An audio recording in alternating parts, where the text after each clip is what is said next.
Olá, bem-vindos novamente aqui ao nosso espaço de conversa no Bazar do Vídeo e comigo tenho um ilustre convidado, Miguel Gonçalves. Muito prazer, muito bem-vindo aqui, é um espaço que sei que está em casa. Sim, não, eu acho que há uma coisa que é importante dizer, apesar disto poder parecer lambutismo ou passar a mão pelo pelo de alguém, mas eu acho que há uma coisa que às vezes as pessoas esquecem, é que o Bazar do Vídeo tem desempenhado no surgimento dos novos cineastas em Portugal e de uma nova cinematografia um papel muitas vezes mais importante e mais democrático do que aquele que tem sido praticado pelo Instituto de Cinema. E, portanto, tal como eu, tal como outros miúdos que eu vejo agora a começar, efetivamente eles conseguiram concretizar os seus projetos, foi graças ao apoio do Bazar do Vídeo, sobretudo do Abel Ribeiro Chaves, e acho que nesse sentido, grande parte de nós que trabalhamos no meio, acho que devemos estar sinceramente agradecidos ao Abel por nos ter dado este apoio. Portanto, desde aí, o meu obrigado ao Bazar do Vídeo. Miguel, como é que começou este gosto? Eu sei que desde cedo, não é? Que veio do Algarve para Lisboa. Sim. Já com este objetivo. Sim, quer dizer, era dizer aquelas coisas vagas. Acho que quando tu és miúdo, tu confundes tudo. Tu achas que ser ator, realizador ou fazer figurinos é tudo a mesma coisa. E eu já, desde miúdo, que andava no grupo de teatro, quer dizer, fazia pequenos papéis como ator, e na altura de tomar a decisão de ir para a universidade, decidi inscrever-me no curso de cinema, um bocado ao engano, e portanto eu sabia que teria medo de concorrer para teatro, mas que sim, gostaria de tentar cinema, e aí entrei na escola de cinema. Tive mais ou menos 4 meses ou 5 meses na escola, achei que era insuportável, achei os colegas uns pedantes de merda, achei os professores tenebrosos, e então, ao fim dos meses, eu acabo por desistir da escola, mudo de curso e decidi ir para um curso que basicamente não fosse nada, mas tivesse as áreas que eu gostava, que era Sociologia, História, não sei o quê, e então fui para Relações Internacionais.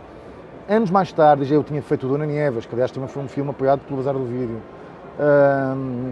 Aí decido, sim, retomar a matrícula de cinema, mas no fundo já sabendo o que é que eu podia esperar daquela escola, que era muito pouco, a não ser um aprendizado técnico, porque de facto, criativamente, aquilo tinha muito pouco a acrescentar.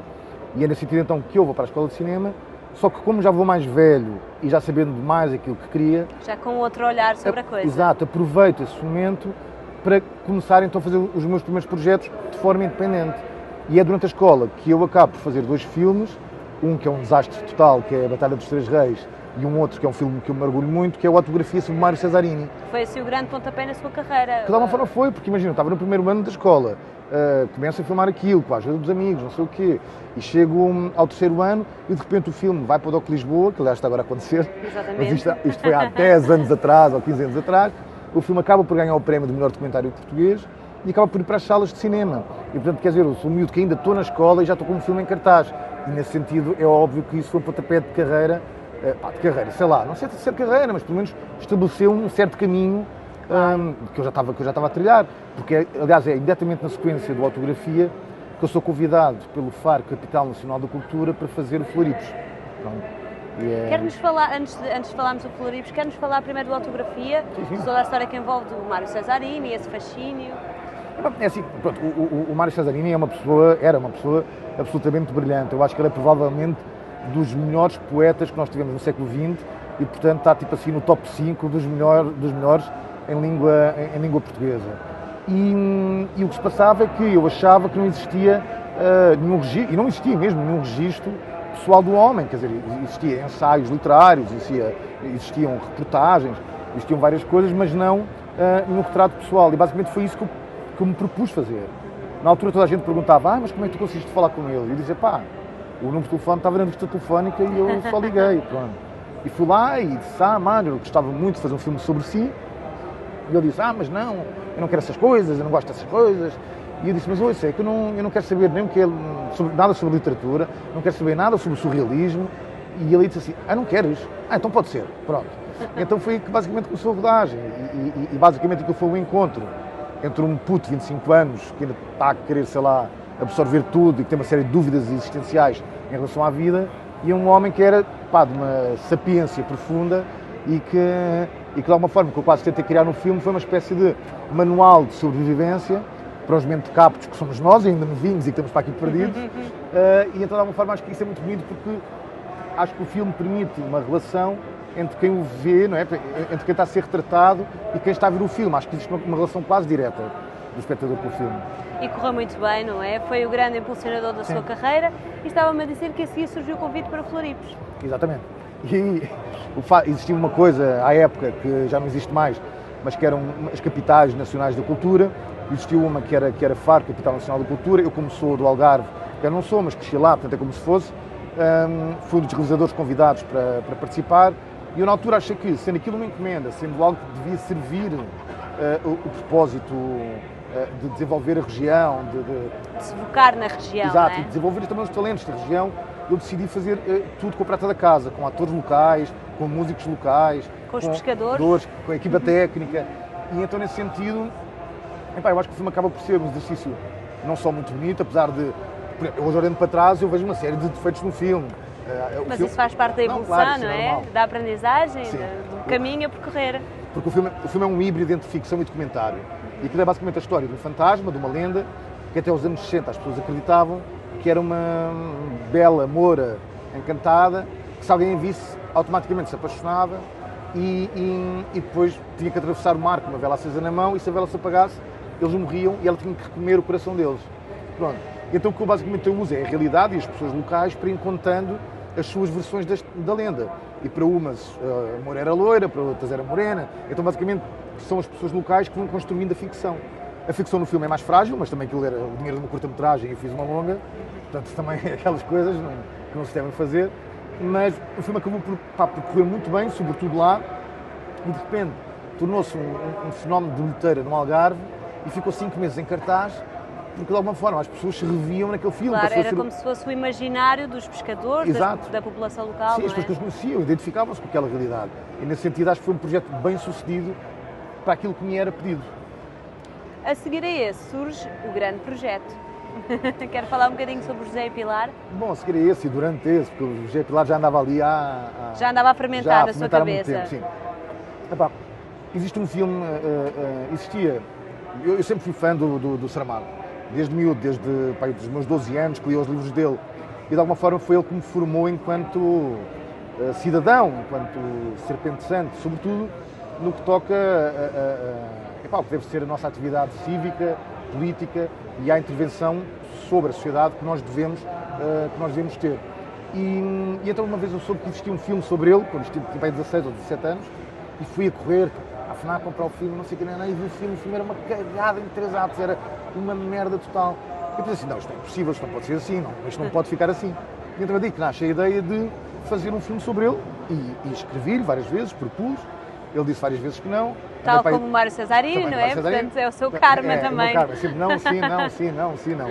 Bom, durante 6 meses nesta luta, mas aqui havia só um pequeno pormenor que me dava a história, que era eu querer que o filme fosse não só sobre ele, mas sobre a Pilar. Porque era uma mulher bastante polémica também à época, porque as pessoas a desconheciam e diziam aquelas frases feitas, tipo, porque ele vendeu-se à espanhola, vendeu-se à Espanha, e não sei o quê. Mas a verdade é que ela tem um grande peso também. Um peso fortíssimo na vida dele, e portanto eu queria perceber na realidade quem era a Pilar. Claro. E é essa a proposta que eu faço. E ele, meio temeroso, diz-me, não, a minha intimidade você não pode filmar, mas se quiser filmar o meu trabalho, filma.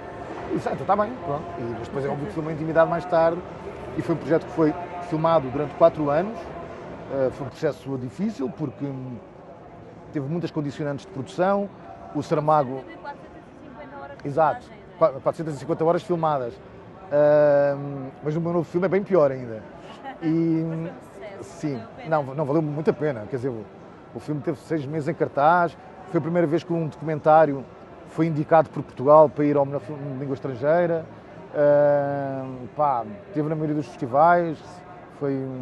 É um filme do qual me orgulho muito. E sobretudo, de repente, tornou-se também uma peça quase sobretudo de estudo para os leitores de Saramago ou para os estudiosos de Saramago. É um objeto que é muito válido nesse sentido e, portanto, é óbvio que isso me deixa muito feliz. E já agora, aproveito para mostrar lá em casa aqui o DVD. Não sei se conseguem ver. E aqui mais os presentes que nos trouxe. Exato. Eu sou muito generoso e trago presentes para as pessoas. Pronto. A banda sonora é uma banda sonora incrível. É banda sonora, quem compôs foi o Noiserve, a maioria da banda sonora, o Pedro Gonçalves de Combo, a Adriana Calcanhoto, tem um tema original do Camané. Esse tema sim ficou na shortlist para os Oscars de melhor tema original ficou em nono lugar. E pá, é uma banda sonora muito bonita, que se tiver a oportunidade, ouçam, está no iTunes. E... Entretanto, surge um outro grande projeto, está sempre envolvido em grandiosos projetos. Quer falar-nos um bocadinho sobre isso? Sim. Também é uma cooperação aqui com a Optec, não é? É com a Optec, com o 2 do Fernando Meirelles, com El Desejo, do Pedro Almodóvar. Pá, é um filme que é... Eu, quando acabei o José Pilar, eu tinha jurado a mim mesmo que nunca mais voltava a fazer documentários. Pronto, mas passado mas um ano... Mas é como o Mário Cesarini e o Saramago diz que não, então sim. E afinal lá voltei. Pá, só que a ideia do sentido da vida era um pouco ainda ir mais longe do que eu tinha ido no José Pilar. Isto porquê? Eu no José Pilar tomei uma decisão muito radical, que foi não ter qualquer tipo de entrevista, de talking head. E no fundo acompanhar a ação diária e o cotidiano diário dos dois personagens. Durante cerca de 9 meses, não é? No caso do José Pilar foram 4 anos que eu acompanhei sim. a vida deles. E o que é que isso provoca no espectador? Provoca a sensação de que estão a ver a jornada do herói. Isto é, o filme, na prática, era um homem que queria escrever um livro, que por acaso é Nobel e por acaso é o Saramago, que adoece, que acha que vai morrer e que não vai conseguir escrever o livro, mas que consegue sobreviver e consegue terminá-lo, não é? E no meio disso há uma série de camadas que também existem, a relação dele com Portugal, a relação dele com a mulher, tudo isso. Ok, e foi isso que fez no espectador criar a sensação, ou a falsa sensação, de que não está a ver um documentário, mas sim que está a ver uma história. Isto porquê? Porque eu uso o esquema da narrativa clássica, aplicada só que neste caso aplicado ao documentário. No sentido da vida, a proposta ainda é mais arriscada, é mais megalómana e, enfim, é uma palhaçada onde eu me fui meter. Sim. Basicamente, o sentido da vida acompanha a vida de 7 personagens. Um deles é o Giovanni Brizoto, que é um jovem brasileiro. Portanto, tudo isto que eu vou contar é real, é tudo documentário mesmo. Mas, portanto, temos a personagem central, que é o Giovanni Brizoto, que é um jovem que tem uma doença de origem portuguesa, que é a paramiloidose familiar, mais conhecida como a doença dos pezinhos. Foi uma doença que os portugueses, infelizmente, espalharam pelo mundo há 500 anos atrás. E, portanto, existe no Brasil, existe na China, existe em todo o lado. É uma doença muito cruel, porque é uma doença hereditária. Então, tu vês a tua mãe morrer, tu vês os teus avós morrerem com os sintomas da doença. E é uma doença que, em geral, a partir do momento em que começam os primeiros sintomas, ou se faz um transplante de fígado, ou tens mais ou menos 10 anos de vida. Então é muito cruel, porque todos os membros vão falhando, primeiro as pernas, depois os braços, depois não consegues controlar a urina, enfim, uma desgraça. E no filme, na história do filme, ele antes de fazer a cirurgia, que é uma cirurgia muito arriscada, ele decide dar uma volta ao mundo, percorrendo a mesma rota daquela que se pensa ter sido a primeira viagem há 500 anos atrás, a ter espalhado a doença. Antecipada a doença. Exatamente. Então, essa parte já filmámos, fomos de barco desde Lisboa até à Índia, depois de comboio até ao Nepal, depois de comboio até Hong Kong, depois Xangai, barco até ao Japão, até que ele efetivamente foi chamado para transplante e a viagem parou a meio na fronteira com o México. Em paralelo, acompanhamos a vida de 7 figuras públicas, que funcionam como uma espécie de novos heróis do mundo moderno, aquelas pessoas que nós admiramos, que seguimos e que não sei o quê, e que são elas. É uma política brasileira, muito famosa, ambientalista, mas que eu ainda não posso dizer o nome.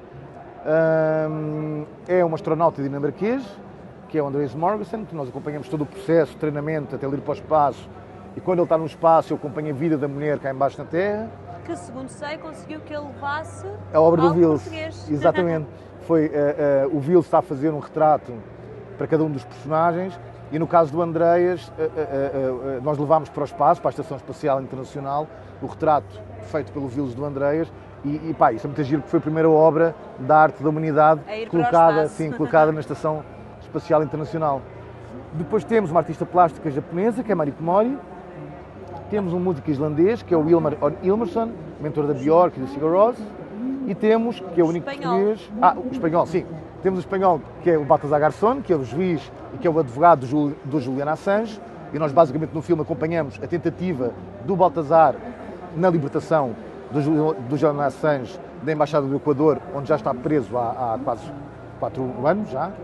E por último, que é a única personagem portuguesa, é o Walter Ugman, que é escritor, e em que nós acompanhamos todo o processo de escrita do livro A Desumanização, desde a fase ainda da pesquisa, quando eu fui à Islândia a primeira vez, ao processo da narrativa dele escrever, com os personagens a desaparecerem, a aparecerem, e até o lançamento do livro, não só no Brasil, mas depois na Islândia, onde se tornou o primeiro lugar no top de vendas. Portanto, no fundo também é como se fosse uma tentativa de humanizar o filme, mas eu acho que, do meu ponto de vista, a grande humanização é através do Giovanni, que não é ator, segundo sei. Não é. Escolheu de propósito pela vida dele, pela história de vida. Um deles é ator. Eu fiz um casting a 60 portadores Da doença do pezinho? Sim, de permanentes familiares. E o Giovanni era a personagem de facto mais rica e mais interessante para fazer esta viagem connosco. Agora, quando eu dizia que isto é tudo real, é que isto é real mesmo. O que acontece é que às vezes acontecem cruzamentos acidentais destes personagens. Mas o objetivo de eu criar esta paleta, como é que se diz, este leque de personagens, era no fundo eles serem representativos de cada um de nós e que de alguma forma qualquer espectador se pudesse espelhar em cada um daqueles indivíduos. E nesse sentido o filme tenta quase ser uma espécie de cápsula do tempo, isto é, ele tenta cristalizar este mundo esquizofrénico em que vivemos, com tudo de bom e de horrível que o mundo tem. Acaba por ser uma cápsula temporal entre o ser humano, a atualidade, a junção e a história da humanidade. tudo. Porque se tu pensares bem, por exemplo, a doença do Giovanni é uma ótima premissa, ou é até quase a desculpa perfeita, para tu falares sobre a história da humanidade e dos processos de globalização, não é? Porque ele tem uma doença que não é dele, é de interposta pessoa, mas ao mesmo tempo ele reconhece naquela cultura. A forma como foi dissipada pelo mundo, associada aos descobrimentos, etc. Podemos ver um bocadinho do teaser? Sim, Vamos espreitar então.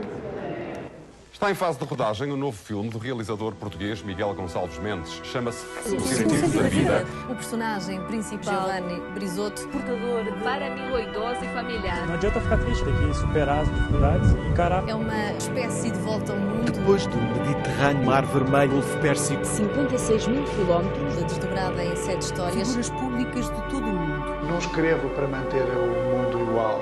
Esto no es una película. Work with music. Amy Badaforan. Hello, Portugal, from the International Space Station. A Igreja da Lapa virou cenário de filme para abrir o cofre com o coração de Dom Pedro IV. Ficou gravado o retrato do filho Walter, esculpido pelo artista Vils. Esta obra se chegou ao espaço da Estação Espacial Internacional. Uma autêntica cápsula do tempo. Será que uma viagem ao espaço ajuda a perceber qual é o sentido da vida?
Bom, é realmente impressionante e é um trabalho que ainda está a decorrer. Sim, é um projeto que foi desenhado há 5 anos, já estou há 3 anos em filmagem, portanto já estou à beira da loucura e por isso é que lhe dei estes disparados quando o canal está aberto e não reparo que o canal está aberto.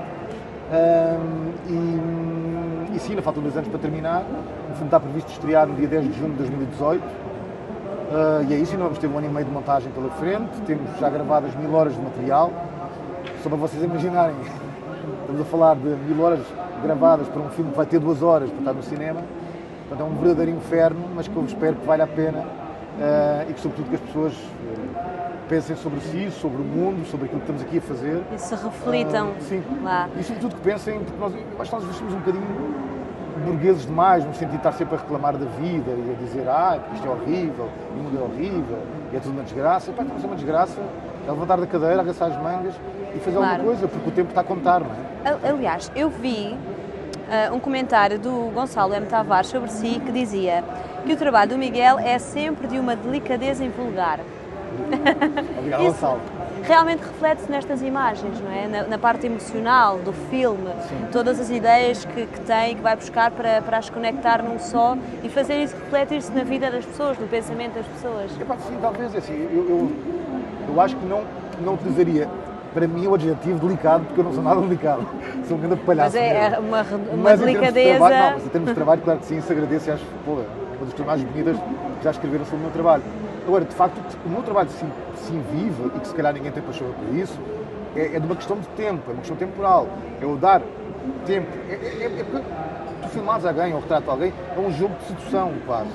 Tu tens que confiar em mim até o ponto de te libertares. Imagina, nós temos esta entrevista, tu podes me perguntar como é que é a relação com o meu pai. Eu posso ser educado e dizer, é razoável, é simpático, mas a verdade é que eu não te vou dizer a verdade. E se calhar daqui a um ano, em que nós já apanhámos 20 cadeiras juntos e já nos conhecemos, já falámos. Já não temos filtros. Já não há filtros. E esse é que é o meu objetivo, é chegar ao âmago da verdade e não ter uma espécie de um retrato para a forma daquilo que é suposto as pessoas dizerem bonitinho para a câmara. Estás a perceber? Isso não me interessa enquanto registro. O que eu quero é que a Pilar diz uma coisa bonita sobre o Saramago, que eu acho que não se vai passar neste filme, que ele dizia: porra, a magia desses filmes, José Pilar, é as pessoas terem o privilégio de, por 2 horas, terem convivido diariamente com José Saramago. Seria o mesmo privilégio de tu poderes ter vivido com Shakespeare ou com o Essa de Queiroz. Cesarini. Pronto, sim. Mas mesmo assim são filmes formalmente diferentes. Porque o Cesarini é um filme mais fechado sobre si mesmo e o José Pilar é uma narrativa totalmente clássica. Sim, estava a referir-me mais à forma como chegou até eles, como delicadamente conseguiu chegar até eles. E no fundo é esse jogo de sedução até o outro sentir que confia em ti e que tu confias no outro e, portanto... Claro. Depois disso, também trouxe aqui Nada Tenho de Meu, também é um outro projeto que aproveitou para fazer no Oriente, enquanto lá esteve. Este livro é muito bonito. Não sei se conseguem mostrar lá para casa. É um livro muito bonito. É uma edição bilingue, em português e em chinês, portanto, se verem amigos chineses dá para oferecer Natal. E basicamente é assim, nós íamos fazer uma viagem ao Sudeste Asiático, tínhamos sido convidados para um festival literário lá, eu, João Paulo Penca e a Tatiana Sela Nevi, e basicamente o que nós decidimos foi, aproveitando a ideia dos diários de viagem do século XIX, que se faziam, o Essa Tem, Viagem ao Egito, aquelas coisas todas, tentar no fundo recriar isso, mas puxando para o século XX e a versão vídeo. Mas versão vídeo meio ficcionada, isto é, claro. A série, isto é uma série de 10 episódios, de 10 minutos cada um, são episódios muito curtinhos, parte de um evento que acontece, que é um asteroide que se chama Portugal, isto é mesmo verdade, existe um asteroide chamado Portugal, que vem em rota de colisão à Terra. Então, no fundo, todas aquelas pessoas que estão naquele momento, naquele lugar que é Macau, lidam com a morte e com a possibilidade iminente da morte e do que é que lamentam, no fundo, perder. Seja o amor, seja a vida, seja os filhos, seja o que for. Então é um jogo muito engraçado entre o que é verdade e o que é ficção e acho que é interessante, até porque ainda por cima somos os três e eu também sou o personagem da série. Para terminar, sei que estreia amanhã mais um projeto seu, mais uma cooperação aqui com a Optec. Sim, mas não é meu. A colaboração da Optec, sim senhora, é produzido por mim, mas é um filme da Cláudia Rita Oliveira. É um filme estupidamente bonito, do qual eu me orgulho imenso, olha, que eu acho francamente superior ao filme de Cesarini, mas que acaba quase por funcionar como díptico com o Cesarini. Porquê? Porque é a história do Cruzeiro Seixas, não só da sua vida, obviamente, do seu trabalho plástico, mas sobretudo da sua obsessão pelo Mário Cesarini. Então, de alguma forma, é uma história de desamor entre aquelas duas pessoas que viveram juntos, que tiveram uma relação de diamantes. Desculpa interromper, podemos só passar umas imagenzinhas enquanto nos explica? Sim. Já estamos a ver. Ok.